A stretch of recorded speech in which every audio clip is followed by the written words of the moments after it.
What is going on, YouTube? This is Jim back with another video, here to give you guys my final thoughts on Detroit Become Human. Now, I'm late to the party on this one, I know.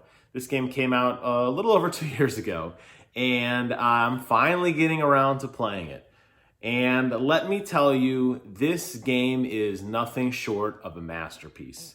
I highly recommend you play this game. And I'm going to talk about spoilers at the end of this video. So if you haven't played it, stick around at least until then. You can hear my thoughts on it. And then stop, and I'll let you know when that is. And come back later if you want to know how my ending impacted me. I'm here to tell you it did a lot. I love games that allow you to really invest in your character and really see results of your actions in the world. That's why I think I like Telltale games so much, even though the engine is shit on those games.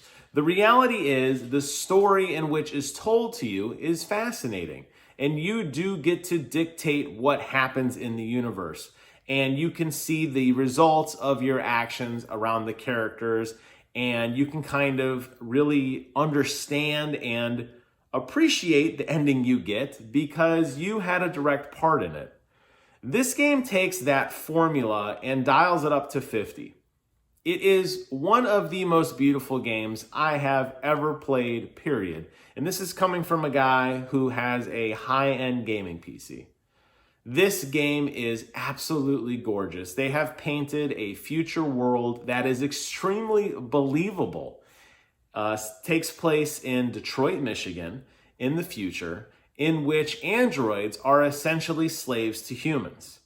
And you follow the story of 3 separate androids, all coming to terms with this in their own way, in their own story. You have Marcus, who very quickly goes deviant. What deviant means is an android is not following their programming anymore. And ultimately what happens with Marcus, well, I don't want to spoil that too much, but needless to say, he has a lot to do with the upcoming android revolution. He's the guy that's featured prominently on the box here. You also have 2 other androids. Kara, who was featured prominently during one of the E3 events in one of the most tense gameplay sessions I've ever experienced. Kara is an android who observes her master, basically, abusing his daughter. Physically abusing his daughter. And Kara has a choice to make. And I think most people would make the same choice. She intervenes, which breaks her programming and makes her deviant. Now, how she results and how she kind of resolves that instance with Todd and what happens with her and Alice afterwards does vary from game to game. And I will definitely talk about my particular ending later on in this video in the spoiler section. The last android that we deal with is Connor. Now, Connor is an android who has been assigned as a temporary investigator to support the police and their understanding of why all these other android actions are happening. So Connor's kind of the sweep-up android. You'll do something with either Kara or Marcus. Typically, you come back in later with Connor to kind of try to put the pieces together.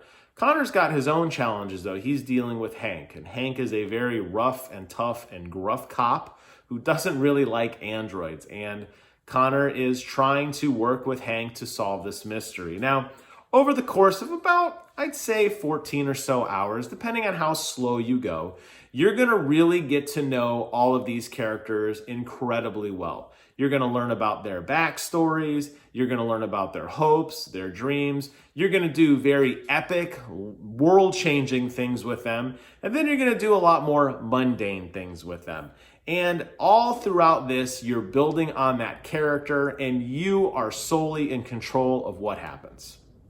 Most of the game is played out in a series of either quick-time events or in a series of analog movements in order to turn a door handle or to pick somebody up. But it's not so much those moment-to-moment gameplay outside of some very important cutscenes.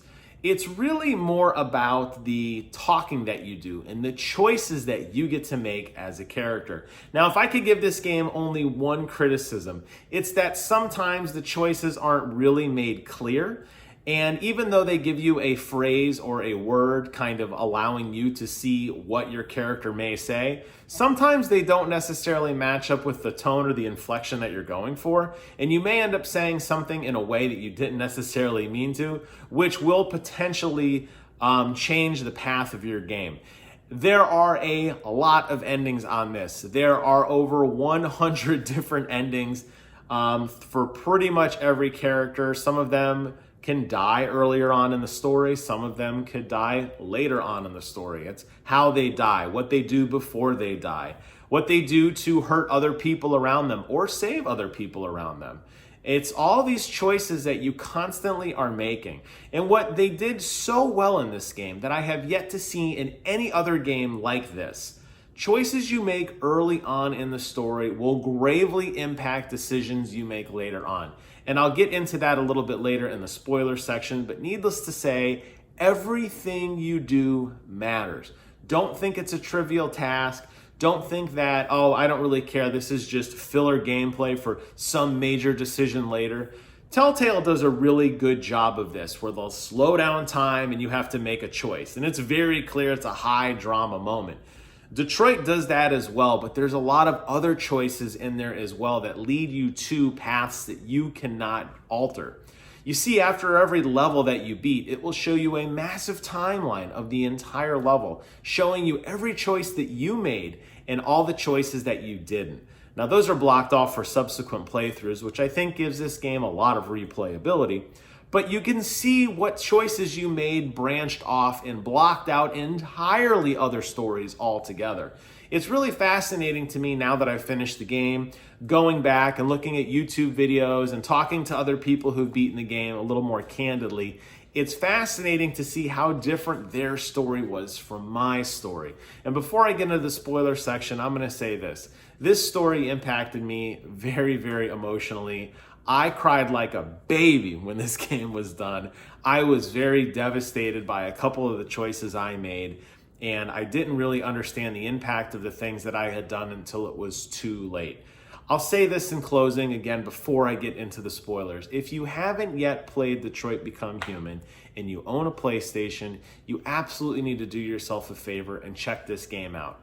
Invest time in it. Look and feel and think about the decisions you're making, and I promise you, you're going to have an emotional payoff at the end, unlike anything else you've played before.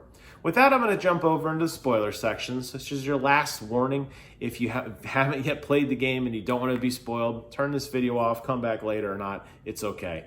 I want to talk to you guys about my ending in particular because it really impacted me a lot.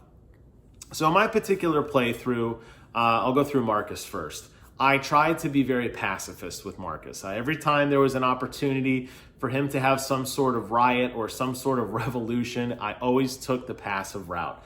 I didn't vandalize equipment. I didn't vandalize police. I didn't kill people. I tried to do the best I could. But after the second march in which the police opened fire and started hurting my friends, I had that choice to make that a lot of people are going to experience. Do we, when we go to these camps, do we engage peacefully or do we go in guns blazing? And at that point, I was so frustrated and I went in guns blazing, and it cost me all of my friends. At the end, Marcus was the sole survivor of that group. All the other lieutenants in his troop died.